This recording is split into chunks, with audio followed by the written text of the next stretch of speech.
그다음에 요새 농업 직불금 얘기는 특별히 좀 없던데 예. 좀 실태가 어떻습니까? 지금 파악 중에 있습니다. 대통령 또 말씀 주셔서요. 전에 보니까 뭐 정치인들이 농업 직불금 받았다고 막 그만두고 막 그런 데까지 있었는데 요새는 그런 건 없는 것 같긴 한데 예, 말로는 지금, 예. 실제 어떤가 모르겠어요. 지금 이제 조사 중에 있는데 이게 농지조사 하는 것하고도 사실 관련이 됩니다. 농지조사 하는 게 이제 임대차에 있어서 일치하지 않는 것은 그게 이제 경영체로 등록이 돼야 직불금을 수령을 하기 때문에 지주가 임대차 계약을 해주지 않고 예를 들면 직불금을 수령을 하고 농사는 다른 분이 진다 뭐 이런 이야기도 있고 그렇게 하고 있는 사람을 내가 봤어. 아 예. 근데 절대 소문 내면 안 된다고 그러더라고. 자기가 그 농사 지을 기회를 뺏긴다. 그래서 나한테 슬쩍 얘기하면서 절대로 딴 데 얘기하지 말라고 하는 사람이 있었어요. 예, 그래서 지금 농지조사를 할 때 약간 현장에서 우려감들이 있는 게 이제 그래서 오히려 그 임대차 관계에 있어서 그런 측면이 있기 때문에 불편하신 분들도 있고 뭐 이런 네. 게 사실입니다. 우리나라의 농가에 대한 정부 보조금 수준 이게 한 10년 거의 가까이 돼가네. 제가 과거에 선거 준비하면서 이렇게 농업 분야 공부를 하다가 그때 받은 자료, 꽤 오래전 자료예요. 네. 우리나라는 농업 가구에 대한 지원금이 그때 당시로는 내 기억으로 한 270만 원, 일본이 한 750만 원, 유럽이 한 1,200~300만 원, 미국이 2,000, 뭐 어디가 뭐 한 2,000 많이 해준 데가 한 2,500만 원. 그런데 지금은 이제 많이 변했을 텐데 네. 지금 이런 내가 지금 얘기하는 이런 형식의 농가에 대한 직접 지원금, 농가 지원금 수준은 얼마나 돼요? 국제 비교가 좀 있을 것 같은데. 예, 국제 비교 제가 지금 정확한 숫자가 대충. 기억이 안 되는데요. 우리 농가 수 대비해서 농가의 소득이 지금 5,200만 원 정도 됩니다. 근데 그 중에서 농업소득이라는 게 있고, 그 다음에 이전소득이라는 게 있고, 이전소득. 농외소득이 있는데, 이전소득에 잡히는 부분이 이제 공공에서 보조금을 받는 것이. 그게 얼마 정도예요? 그게 약 2천만 원 정도. 2천만 원? 예, 2천만 원. 맞나요? 농가 소득에서 1,500? 맞나요? 예, 맞습니다. 2천만 원 정도 맞나요? 맞죠? 예, 맞습니다. 1,500, 2,000 예. 엄청나게 많아졌던데 그거하고는 좀 다른 개념이었던가? 그 사이에 10배 올랐을 것 같지는 않고. 이게 평균이니까요, 대통령님. 네, 네. 그러니까 이게 규모에 따라서도 그렇고, 이게 소득 분위별로는 차이가 있을 겁니다. 근데 이건 지금 평균 액수입니다. 그게 다른 농가, 나라에 예. 비하면 좀 많습니까? 아니면 어떻습니까? 이게 국가별로도 다르지만 비슷한 수준으로 저는 비슷해요? 알고 있습니다. 그렇지만 많이 아마 우리나라가 예, 많이 늘은 건가요?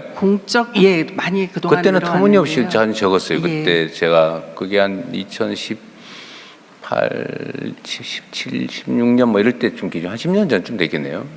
10년 전쯤 기준으로는 일본의 한 3분의 1밖에 안 됐던 기억이 있어요. 지금은 이제 같은 잣대를 놓고 한번 국제 비교를 한번 해보는 작업은 해야 하는데요. 아마 통계가 있긴 있을 거예요. 예, 그래서 우리가 농업 분야의 지원을 잘 안 하잖아요, 사실은. 그렇습니다. 여기는 이제 비교 열위라고 보고 여기는 빨리빨리 사실은 정리해서 도시의 산업 영역으로 옮기는 게 낫다는 게 기존의 전략이었는데 이제는 그거 바꿔야 될 때가 됐고 그래서 네. 보조금을 주는데 네. 그 보조금이 좀 적정해야 사실은 농민들도 견뎌낼 수 있지 않냐 하는 생각이 들고요. 그거와 관련해서 나중에 한번 알아봐 주시고 예, 비교해서. 그렇게 하겠습니다. 지금 이제 우리가 뭐 세판이나 FTA니 나중에 자유무역협정을 체결하면 필연적으로 농축산업, 농업축산업 분야의 양보를 요구당하잖아요. 산업 부문 공업화된 부분이 좀 진출하려면 농업 분야를 축산 분야 이런 거 양보하라고 계속 요구를 하는데 그럴 경우에 이번에도 사실 우리가 다른 여러 나라들 다니면서 계속 우리 시장 개척하려고 무역협정을 체결하면 반드시 이 문제가 조금씩 걸려요.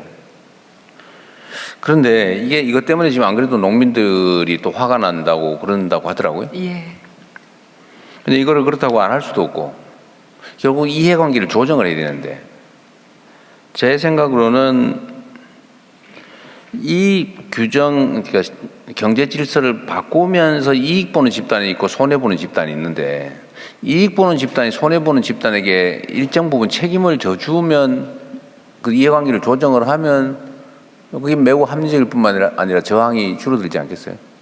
그래서 전에도 FTA 체결할 때 무슨 기금인가 뭔가를 1조 원 만들기로 상생협력기금 하기로 예. 했는데 예. 그거를 사실 1조 원도 매우 적은 금액인데 제가 보기에는 그때 네. 당시 기준으로도 예.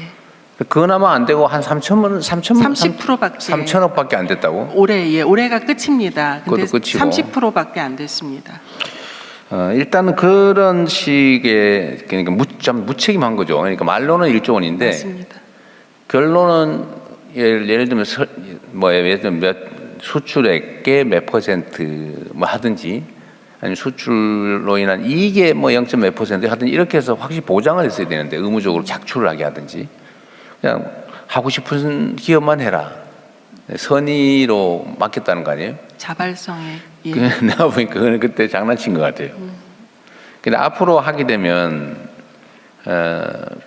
최소한 정부에서 그 부분은 책임을 져주는 게 맞는 것 같고 만약에 정부에서 책임지는 게 워낙 부담이 되면 그로 인해서 혜택을 보는 수출 기업들의 수출 이익에서 일부를 분담하게 이렇게 해서 그거는 농민이나 국내 피해보는 산업 분야의 뭐 보상이라면 보상 이건 확실하게 해줘야 될 것 같아요.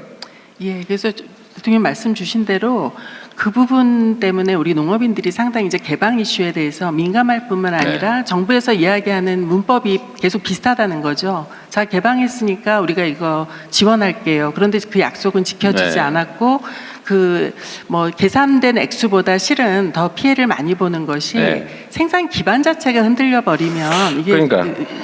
어렵습니다, 복구가. 예. 그거를 예. 이게 정부에 대한 신뢰 문제인데 우리 정책실장도 계시니까 어쨌든 정부가 농민들한테 1조 원 정도를 전보해주고 약속을 했던 거잖아요. 근데 못했으면 그 정부가 책임져 줘야 되지 않을까요? 왜냐면 그건 정부의 신뢰 문제 때문에 그래요. 예. 7천억 정도가 부족하다고 하는데 예. 그 7천억 정도를 일단 요새 뭐 세수 상황도 괜찮은 편이니까 그거는 정부에서 대신 책임지는 방법을 잘 강구를 해보면 좋을 것 같고요. 예, 예.